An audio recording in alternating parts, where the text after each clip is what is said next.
እሺ ጭንቅሎ ለምን ክላስ ውስጥ ትረብሻለህ? አረ ቲቸር እኔ አልረበሽኩም። ጥያቄ ጠይቃለሁ ማትመልስ ከሆነ ከዚህ ትምህርት ቤት ትወጣለህ። እሺ ሳትነካው መያዝ የምትችለው ነገር ምንድን ነው?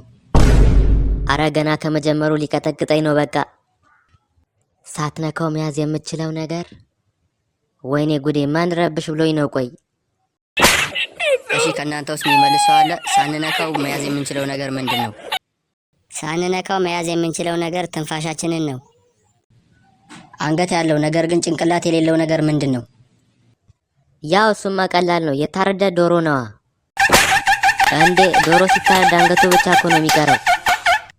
ታዲያ በግ ሲታረድ እግሩ ብቻ ነው እንደሚቀረው? አንተ ደነዝ። አንገት ያለው ጭንቅላት የሌለው ነገር ምንድን ነው? እናንተ መልሱ። አንገት ያለው ጭንቅላት የሌለው ጠርሙስ ነው። አንተ እንደነሱ አትመልስም። ቆይ በዚህ ጭንቅላት ነው ክፍሉን በአንድ እግር የምታቆመው? እሺ ጥርስ ያለው ነገር ግን የማይናከስ ነገር ምንድን ነው? እንዴ ይሄማ በጣም ቀላል ነው። የነ ከቤ ውሻ ነዋ። ከቤ ደግሞ ማን ነው? ጭራሽ ትቀልዳለህ። የኛ ሰፈሩ ከቤ ነዋ። ውሻዎቹ እንኳን ሊናከሱ መጮህ አይችሉም። ጭራሽ ሌባ ሲመጣ ከፍተው ነው የሚያስገቡት። ጭንቅሎ ጨዋታ ጀመርክ? በጣም ነው እንዴ የምትጫወተው? እሺ እናንተ መልሱ። ጥርስ ያለው ግን መናከስ የማይችል ምንድን ነው? ያው ጥርስ ያለው የማይናከስ መጋዝ ነው። ጎበዝ አጨብጭቡለት። እንደዚህ አይነት ተማሪ ነው የሚያስፈልገን። አንተማ ከመረበሽ ውጭ ሌላ እውቀት የለህም እኮ።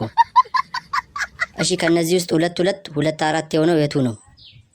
2 2 2 4? አረ ምንድን ነው የሚጠይቀኝ? አረ አፌን ዘግቼ በተቀመጥኩ ምን ቀልቅሎኝ ነው? ቆይ 2 2 ቁጥር 2 4 ቁጥር ለማለት ነው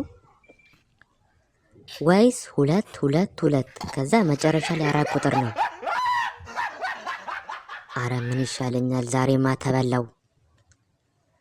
ያው ቲቸር ከታች ያለው ነው። እኔ ያልኩት 2 2 2 4 ነው።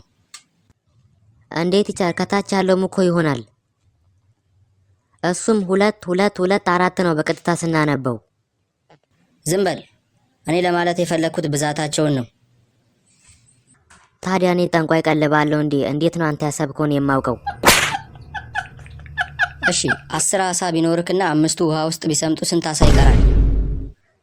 ይሄማ ቀላል ነው። 5ቱ ብቻ ነው የሚቀሩት። አሁን የመጨረሻ ጥያቄ ጠይቃለሁ። ካልመለስ ከዚህ በኋላ በእኔ ክላስ አትገባም። እሺ ቲቸር ጠይቀኝ። እሺ አንድ መኪና በ80 ኪሎ ሜትር ቢሄድ መኪና የሚያወጣው ድምፅ ምን አይነት ነው? እንዴ ይሄማ ቀላል ነው። ይሄ ነው።